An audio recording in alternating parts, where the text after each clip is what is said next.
Welcome to maths study. आज की इस वीडियो में हम घातांक और घात से संबंधित कुछ अच्छे लेवल के सवाल को करेंगे जो कि आपको स्क्रीन पर दिख रहा होगा।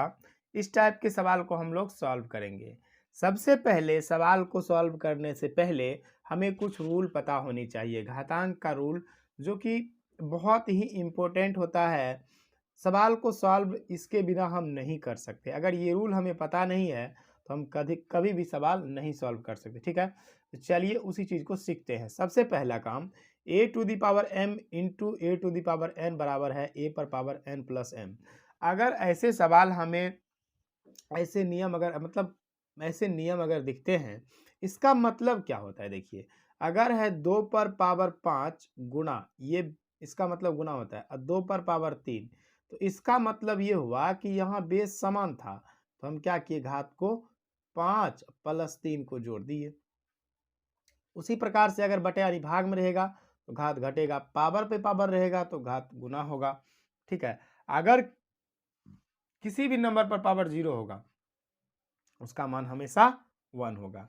तो चलिए पहला सवाल जो है इसे सॉल्व करते हैं। पहला सवाल क्या कहता है, 2 पर पावर 3 इंटू 3 पर पावर 4 इंटू 4 पर पावर कुछ नहीं 1 होगा, कुछ नहीं है तो 1।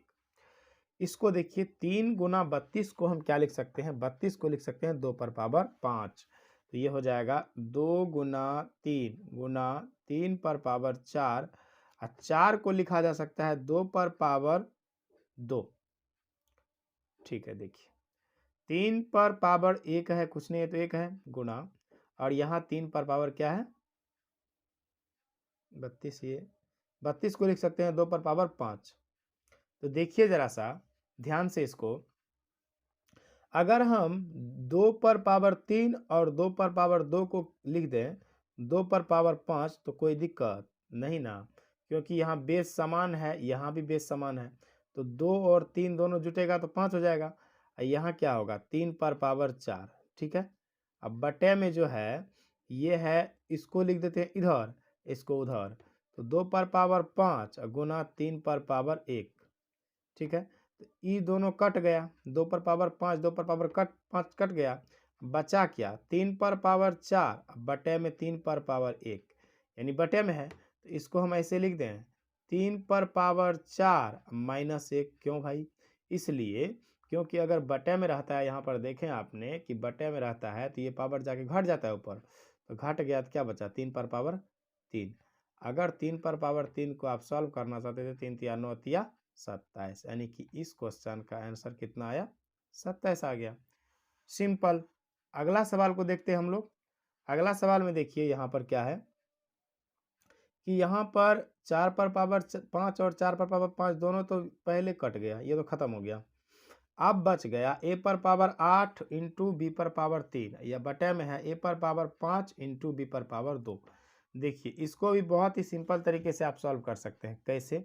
ध्यान समझिए, ए पर पावर 8, ठीक है, गुना है बी पर पावर 3, ठीक है, अब बटे में है ए पर पावर 5 गुना बी पर पावर 3।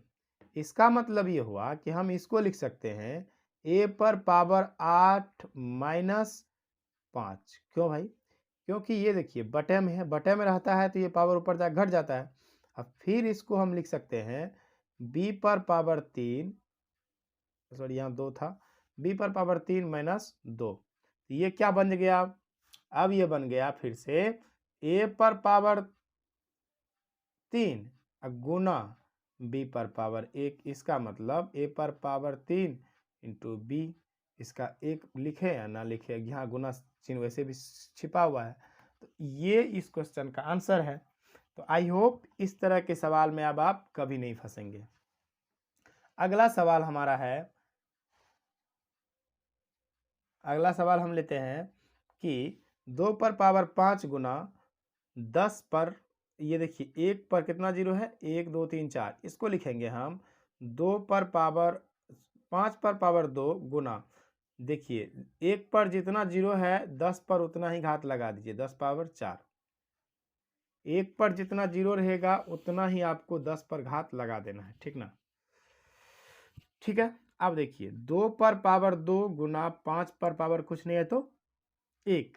और इसको क्या सॉल्व किया जा सकता है, देखिए 5 पर पावर 2 गुना, इसको और कुछ लिखा जा सकता है, तो इसको हम लिख सकते हैं 2 गुना 5 और इस पर होल पावर कितना 4, इतना लिख सकते हैं। बटे में 2 पर पावर 2 गुना 5 पर पावर 1, ठीक है। इसको आगे सॉल्व करेंगे तो हम क्या होगा, 5 पर पावर 2 गुना 2 पर पावर 4 गुना 5 पर भी पावर 4, ओके, ठीक है ना। तो ये हो जाएगा हमारा 2 पर पावर 2 गुना 5 पर पावर 1, ये देखिए 5 पर पावर 2 5 पर पावर 4, ये हो गया 5 पर पावर 6 गुना 2 पर पावर 4 बटे में 2 पर पावर 2 गुना 5 पर पावर 1। ये पावर जब ऊपर जाएगा, 2 पर पावर यहाँ 4 है, ऊपर जाएगा तो क्या होगा देखिए, तो 2 पर पावर 4, ये पावर जो ऊपर जाएगा तो बचेगा 2 गुना 5 पर पावर है 6 माइनस 1, इसका मतलब 2 पर पावर 2 गुना 5 पर पावर 5, यही इस क्वेश्चन का आंसर है, ठीक है। 2 पर पावर 2 गुना 5 पर पावर 5, इस क्वेश्चन का क्या, यही इस क्वेश्चन का आंसर है। अगर इसको सॉल्व करेंगे तो ये होगा 4 गुना 5 पर पावर 5, अब 5 पच्चीस 25 पंचे 125 625, और इसका आप 5 से फिर गुना कर दीजिएगा तो 3100 कुछ आएगा। तो इस तरह के सवाल को आप बहुत ही सिंपल तरीके से ऐसे सॉल्व कर सकते हैं।